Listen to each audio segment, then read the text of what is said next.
Democrats dodged a real bullet here. So President Trump wants Bernie Sanders. All right, President Trump is hoping that Bernie gets the nomination. President Trump, he just tweeted this out. I'll read the tweet straight from his account. President Trump, as this all comes out, he says, the Democrat establishment came together and crushed Bernie Sanders again. Even the fact that Elizabeth Warren stayed in the race was devastating to Bernie and allowed Sleepy Joe to unthinkably win Massachusetts. It was a perfect storm, with many good states remaining for Joe. He keeps going. So selfish for Elizabeth Warren to stay in the race. She has zero chance of even coming close to winning, but hurts Bernie badly. So much for their wonderful liberal friendship. Will he ever speak to her again? She cost him Massachusetts and came in third. He shouldn't. Oh, I love him so much. So much. This is one of Trump's superpowers, right? Is that he's very, very good at television. He understands how to create drama, tension, characters. That's part of what the nicknaming is about, is so that these politicians who seem kind of stiff or whatever, they then come to feel like television characters that you would know. You turn on the TV and it's Archie Bunker or somebody, except instead of Archie Bunker, it's Sleepy Joe. I guess actually in that analogy, Trump is probably the more Archie Bunker-like character. But you know Sleepy Joe, you know Crooked Hillary, you know Crazy Bernie.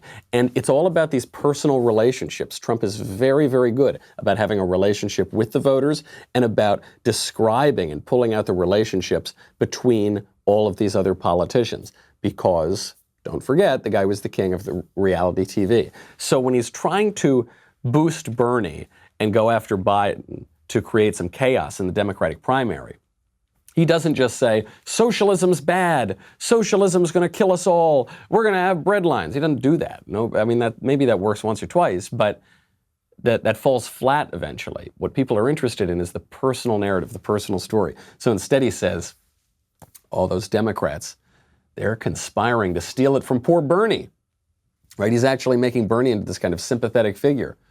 And I thought Liz Warren was his friend. That woman backstabbed her own friend. He should never speak to her again. What do you all think? Do you think he's going to speak to her again? All so personal. And he has a point on Massachusetts. Elizabeth Warren was the front runner in the Democratic Party, 2-3 months ago? Now she's nothing. She's not winning anything. Part of that is because we saw her. When you see more of Elizabeth Warren, her support tends to go down. But she lost Massachusetts, and Joe Biden got it. You know, same thing in Minnesota. Minnesota is where Amy Klobuchar is from. Amy Klobuchar was at the top of the pack in Minnesota until she dropped out of the race. The second was Bernie Sanders. So if Amy had maybe gotten out of the race much earlier, or if she'd stuck in it even, Bernie Sanders would have had a better night there compared to Joe Biden. Instead, Joe Biden picked that up too. So President Trump, I think, pretty clearly wants Bernie. Republicans generally want Bernie. There's a slight disagreement on this. We had it last night on the Backstage show, which is some Republicans, some conservatives like me, like Drew Clavin, they want Bernie because, one, Trump is going to win 57 states plus Greenland plus American Samoa, which is the only area that Mike Bloomberg won. But he'll win everything if it's against Bernie. I think the polling bears that out very well. I think they've got an oppo file on him that's very, very long. The other reason is it's an honest fight. You know, Bernie actually stands for something. He stands for socialism, and Donald Trump is a symbol of American free enterprise. And you're going to have that battle, and it's going to be hilarious to watch. So I'm all for that. That is the sort of upside view, right? You're looking at how great it'll be when Trump wins. The other view, which Ben and Jeremy have, and we were talking about it on Backstage, is the downside view. They say, look, even if Trump is more likely to beat Bernie Sanders, I still would rather Joe Biden be the nominee because I don't want the whole Democratic Party to unify behind Bernie Sanders, an actual socialist, an old commie, and I don't want to risk the chance that Bernie somehow becomes president. Me, I'm not so afraid of the risk. bring on the risk. I'm not terribly risk averse. I think it'd be great to have the honest conversation, and I think it'll feel even better to win this time than it felt last time. So you got Trump, you got most Republicans want Bernie. The Democrats pretty clearly want Biden. Okay, the reason they want Biden is because, one, I think they know that Bernie is more likely to get completely blown out of the race, but two, I'm not sure that they want this guy, this socialist, coming in and taking over their party. Don't forget, Bernie Sanders isn't even a registered Democrat.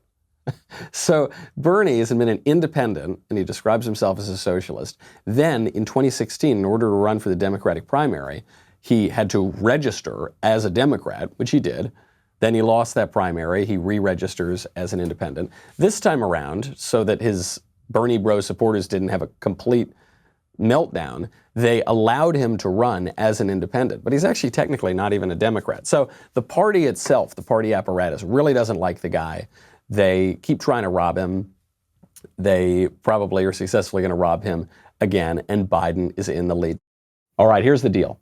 Help me help you. I want to continue to inform you about historical facts, current political events, religious truths, and everything that you want to know. All I need from you is for you to hit the like and subscribe button so we can continue to give you all of this content. Thanks.